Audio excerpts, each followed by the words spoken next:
इससे बेटा जो नेक्स्ट आर्टिकल है इसी से रिलेटेड है, कॉरियोलिस फोर्स से, और उसमें क्या है, effect of Coriolis force on freely falling body. अभी जो पिछले बेटा आर्टिकल किया था कॉरियोलिस फोर्स का, उसमें बॉडी अर्थ के सरफेस के ऊपर मूव कर रही है, यहाँ पर बॉडी जो है वो अर्थ के ऊपर से गिराई जा रही है। ठीक है, अब यहाँ पर अगर आप देखेंगे, ये जो पी पॉइंट है, यहाँ से बॉडी को गिराया गया है, मीन्स कोई आपने पत्थर पर हाइट से गिराया, ठीक है, और ये जो आपका पॉइंट ओ जो एग्जैक्टली इसके नीचे है अर्थ के ऊपर। अब हम इफ़ेक्ट देखेंगे कि ये जो आपका ऑब्जेक्ट है जो कि पी पॉइंट से गिराया गया है, क्या वो एग्जैक्टली ओ पॉइंट पर स्ट्राइक करता है या कहीं और। उसको निकालने के लिए क्या इसके ऊपर कितनी कॉरियोलिस फोर्स लग रही है वो निकालेंगे बेटा यहाँ पर। अब यहाँ पर कहता है लेट, ये जो बेटा एच इज़ अ हाइट, इतनी हाइट से गिराया गया है object the above the ground, and lambda, ये बेटा लैम्डा जो है, जो अभी पीछे हम आर्टिकल किया, लैम्डा इज़ ए लेटीट्यूड। ठीक है, एक्स इज़ टूवर्ड्स ईस्ट, इस तरफ, Y is towards north, it is along this side, and z is exactly vertical. Now the angular velocity जो मैंने बताया था आपको किसकी, अर्थ की जो एंगुलर वेलोसिटी है वो हमेशा किस पे, अभी किस पे बेटा, Y Z plane, Y Z plane में आपकी एग्जिस्ट कर रही है। इट मीन्स ये जो वेक्टर है इसके दो हिस्से हैं, एक अलॉन्ग वाई एक्सिस, एक अलॉन्ग जेड एक्सिस। नाउ इसके accordingly we resolve this vector into two components, that is omega cos of lambda J cap plus omega sine of lambda K cap. ठीक है, ये जे कैप कॉस बेटा किसके साथ आएगा, जिसके साथ एंगल बना रहा है वाई के साथ। ठीक है, now since the body is released from the rest, अब पी से जब बेटा आपने बॉडी को आपने गिराया तो उसकी इनिशियल वेलोसिटी कितनी है, ज़ीरो। ठीक है, और ज़ीरो से वो आपका नीचे किसी टाइम टी पर उसकी वेलोसिटी वी है। तो यहाँ पर बेटा जो फार्मूला यूज़ कर रहे हैं that is V is equal to U plus A T. ठीक है, यू क्या है, इनिशियल वेलोसिटी, और इनिशियल वेलोसिटी बेटा ज़ीरो है, इसलिए यहाँ पर ज़ीरो प्लस ये बेटा ए क्या है, acceleration, but this acceleration is due to gravity के कारण एक्सलेशन है। तो ये किस, इसकी वैल्यू आएगी बेटा जी। ठीक है, बट जी यहाँ पर बेटा ये माइनस के इसलिए बोल रहा है क्योंकि जी जो है, जो फोर्स लग रही है वो आपके क्या है, जेड एक्सिस के अगेंस्ट लग रही है, मतलब नेगेटिव जेड डायरेक्शन।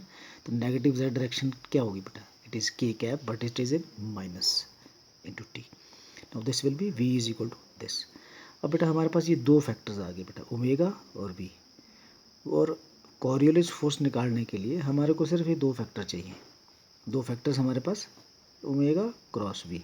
ओमेगा की वैल्यू बेटा यहाँ से पुट करेंगे, वी की वैल्यू हमारे पास ये आ गई, इनका क्रॉस प्रोडक्ट किया। क्रॉस प्रोडक्ट में मैंने फिर बार बार आपको बोल रहा हूँ, क्रॉस प्रोडक्ट में हमारा ये ध्यान है, ऑर्डर इज़ वेरी इंपॉर्टेंट। तो जे कैप क्रॉस के कैप, जे कैप क्रॉस के कैप, ध्यान रखना ज़रा। ठीक है, और सिमिलरली के कैप क्रॉस के कैप, ये ज़ीरो होता है क्रॉस प्रोडक्ट में। ठीक है, तो यहाँ पर हमारे पास जो फैक्टर रह गया बेटा two M omega G T cos of lambda I cap, minus minus plus हो गया।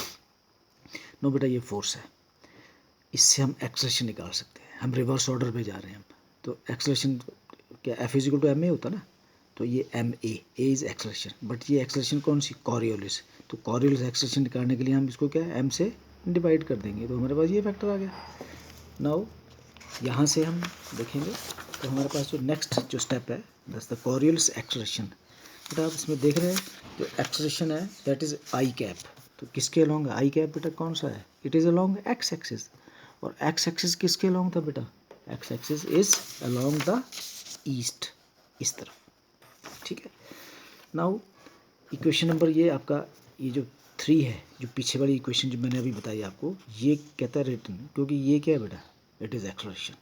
ठीक है, D square x over x क्या बेटा, पोजीशन वेक्टर। तो इसको अगर अगर अब हम डबल डिफ्रेंशिएशन करते हैं तो एक्सलेशन आई थी, it is equal to omega G T cos of lambda. बेटा यहाँ से बेसिकली हम निकाल रहे हैं एक्स, हम रिवर्स ऑर्डर में चल रहे हैं, रिवर्स ऑर्डर में चलेंगे तो इसको हम इंटीग्रेट करेंगे, इंटीग्रेट करेंगे तो हमारे पास D X over D T आ गया, इसको इंटीग्रेट किया विद रिस्पेक्ट टू टी, तो क्या आएगा टू ओमेगा जी, ठीक है, टी स्केयर ओवर टू, ध्यान रखना ज़रा, D over D T with respect to T कर रहे हैं बेटा, cos of lambda plus C one is a constant, of integration, इसको निकालने के लिए बेटा हम ये सिंपल मैथमेटिकल जो टूल्स हैं वो यूज़ करते हैं। कहता है when t is equal to 0, जब टाइम 0 था, जब आपने ऑब्जेक्ट को बेटा हाइट से गिराया तो टाइम शुरू किया आपने, तो that is time t is equal to 0। Initial velocity कितनी थी बेटा 0, सो c1 इज इक्वल टू 0। तो put here c1 is equal to 0, you will get this dx over dt omega gt square cos of lambda. Again इसको बेटा हमने क्या किया, integrate किया, तो हमारे पास बेटा x आ गया पोजिशन, तो it is omega G T cube over 3 cos of lambda plus c2। Again यहाँ पर भी वही हम बाउंड्री कंडीशन, वही कंडीशंस लगाएंगे कि इनिशियल वेलोसिटी 0 है, टाइम t 0 है, इनिशियल वेलोसिटी 0 है, तो यहाँ पर c2 is again equal to 0 and here your x is equal to omega G T cube 3 cos of lambda. ये x आ गया बेटा, x is a position. Now the time taken by the body to cover the height h is given by, now जो h height थी उसको cover करने के लिए कितना टाइम लगा, तो h इज इक्वल टू बेटा यहाँ से हम h is equal to 0 plus half G T square, बेटा ये वाला फार्मूला यूज़ कर रहे हैं हम, s is equal to U T plus half A T square, ये हाइट है बेटा, plus u is the initial velocity, half A क्या बेटा, it is acceleration, but it is this acceleration कौन सी है बेटा, ये एक्सेलरेशन ड्यू टू ग्रेविटी है, इसलिए जी आ रहा है बेटा यहाँ, ठीक है। अब यहाँ पर बेटा आप देख रहे हैं यहाँ पर हमारे पास वेक्टर नहीं है बेटा, इसलिए मैं डायरेक्शन नहीं बता रहा हूँ यहाँ पर, ये जस्ट मैग्नीट्यूड ही है आपका। तो H is equal to 0 plus half G T square, यहाँ से बेटा टी निकालेंगे तो टी इज़ इक्वल टू आपका अंडर रूट आ जाएगा 2h,